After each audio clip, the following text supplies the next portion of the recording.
কাটা মুন্ডু উদ্ধারের পরদিন মহিলার আরও দেহাংশ মিলল, টানা জেরার পর জামাইবাবুকে গ্রেফতার। দুষ্কৃতীদের রাজধানী হয়ে গিয়েছে দিল্লি, বিধানসভা ভোটের আগে শাহকে চিঠি লিখলেন কেজরি। আসাদকে আশ্রয় দিলেও সিরিয়ার নতুন শাসক জুলানির সঙ্গে যোগাযোগ পুতিনের, কোন উদ্দেশ্যে? রোহিঙ্গা শরণার্থীদের ঢল ফের নামতে পারে, শঙ্কিত ইউনুস সরকার এবার আরাকান আর্মির দ্বারস্থ। নমস্কার, আপনারা দেখছেন মুর্শিদাবাদ নিউজ সংবাদ। আজকে তাজা কয়টি খবর। শুক্রবার রাতেই মৃতার পরিচয় জানতে পেরেছে পুলিশ। জানা গিয়েছে, ওই মহিলা দক্ষিণ 24 পরগনার বাসিন্দা। তদন্তের স্বার্থে বিশেষ তদন্তকারী দল সিট গড়া হয়েছে। খতিয়ে দেখা হয়েছে এলাকার সিসিটিভি ফুটেজ। শুক্রবার উদ্ধার হয়েছিল প্লাস্টিকে মোড়া কাটা মুন্ডু। শনিবার মিলল আরও দেহাংশ। কলকাতার গলফরিনের ওই ঘটনায় অভিযুক্তকে ইতিমধ্যেই গ্রেফতার করেছে পুলিশ। টানা জেরার পর তাকে গ্রেফতার করা হয়েছে। পুলিশ সূত্রে খবর, ধৃত ব্যক্তি সম্পর্কে মৃতার জামাইবাবু। জেরার মুখে মহিলাকে খুনের কথা স্বীকার করে নিয়েছেন অভিযুক্ত। শনিবার দীর্ঘ জেরার পর অভিযুক্তকে গ্রেফতার করা হয়েছে। পুলিশ সূত্রে জানা গিয়েছে, ধৃতের নাম আতিউর লস্কর। তাদের দাবি, জেরার মুখে অভিযুক্ত অপরাধের কথা স্বীকার করে নিয়েছেন। পাশাপাশি অভিযুক্তকে জিজ্ঞাসাবাদে প্রাপ্ত তথ্যের ভিত্তিতেই মহিলার বাকি দেহাংশ উদ্ধার করা হয়েছে। তবে শ্যালিকাকে কেন খুন করলেন ওই ব্যক্তি, তা জানতে এখনও তদন্ত চলছে। মৃতার সঙ্গে অভিযুক্তের সম্পর্ক ঠিক কীরকম ছিল, সম্পর্কের টানাপড়েনের জেরেই মহিলাকে খুন হতে হল কিনা, সে সবও খতিয়ে দেখা হচ্ছে। শুক্রবার রাতেই মৃতার নাম পরিচয় জানতে পারে পুলিশ। জানা গিয়েছে, মহিলার নাম খাদেজা বিবি। তিনি দক্ষিণ 24 পরগনার বাসিন্দা ছিলেন। তদন্তের স্বার্থে রাতেই বিশেষ তদন্তকারী দল সিট গড়া হয়। খতিয়ে দেখা হয় এলাকার সিসিটিভি ফুটেজ।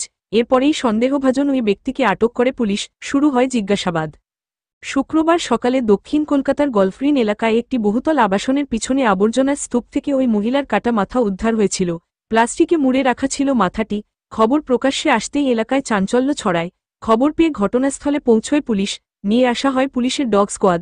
এরপর বিশেষ প্রশিক্ষণপ্রাপ্ত স্নিফার ডগ নিয়ে নিকটবর্তী একটি আবাসনেও যান তদন্তকারীরা। আবাসনের বাসিন্দাদেরও জিজ্ঞাসাবাদ করা হয়। জাতীয় রাজধানী অঞ্চল দিল্লির আইনশৃঙ্খলা রক্ষার দায়িত্বপ্রাপ্ত পুলিশ বাহিনী সেখানকার আপ সরকারের নিয়ন্ত্রণে নয়। শাহের মন্ত্রকের হাতেই রয়েছে দিল্লি পুলিশের ভার। বিধানসভা ভোটের আগে দিল্লির আইনশৃঙ্খলা পরিস্থিতির অবনতি নিয়ে সরব হলেন প্রাক্তন মুখ্যমন্ত্রী তথা আম আদমি পার্টি আপ র সভাপতি অরবিন্দ কেজরিওয়াল। কেন্দ্রীয় স্বরাষ্ট্রমন্ত্রী অমিত শাহকে পাঠানো চিঠিতে তিনি লিখেছেন, দিল্লি এখন দুষ্কৃতীদের রাজধানীতে পরিণত হয়েছে।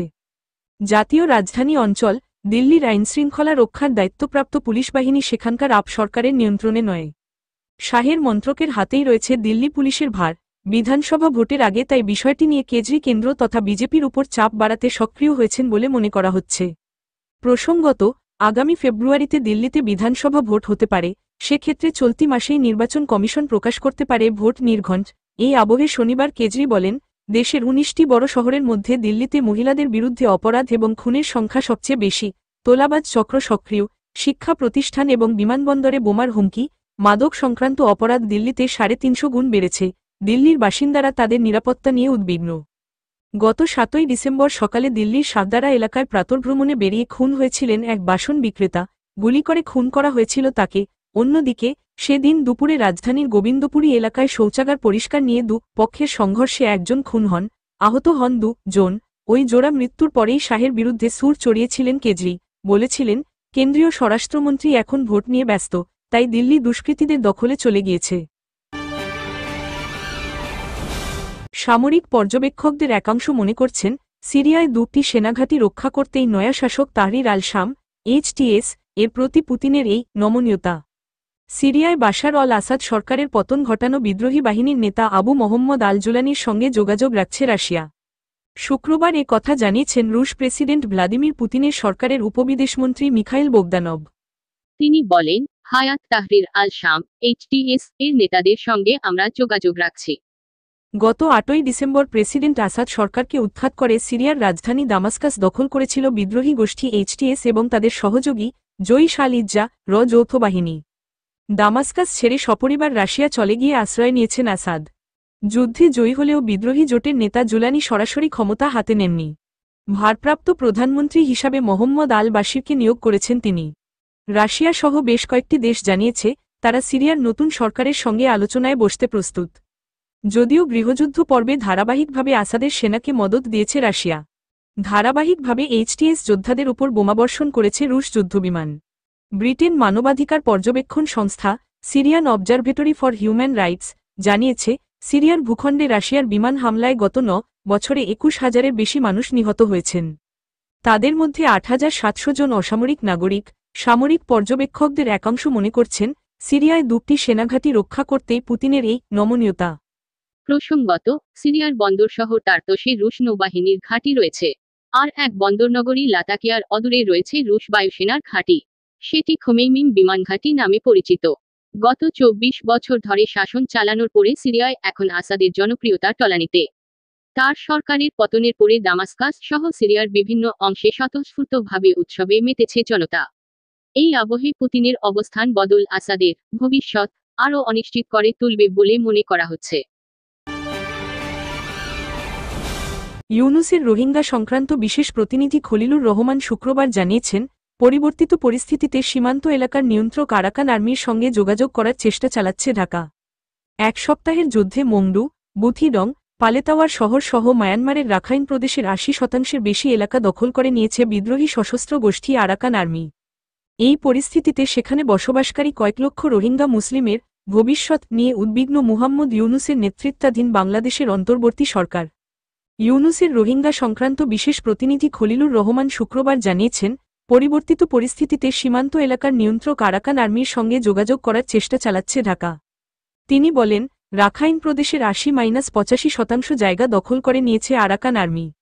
বিশেষ করে যে সব এলাকায় রোহিঙ্গাদের প্রধান বসবাস, সেগুলি তাদের নিয়ন্ত্রণে। এর চেয়ে বড় কথা, বাংলাদেশ মায়ানমার সীমান্ত আরাকান আর্মির নিয়ন্ত্রণে। খলিলুর জানিয়েছেন, আরাকান আর্মি বনাম মায়ানমারের শাসক সামরিক জুন্টা বাহিনীর লড়াইয়ের চূড়ান্ত ফল কী হয়, তা এখনও অস্পষ্ট। তবে বাংলাদেশের অন্তর্বর্তী সরকার ইতিমধ্যে উদ্যোগী হচ্ছে, যাতে অন্তত সীমান্ত ব্যবস্থাপনার ব্যাপারে আরাকান আর্মির সঙ্গে যোগাযোগ রক্ষা করা যায়।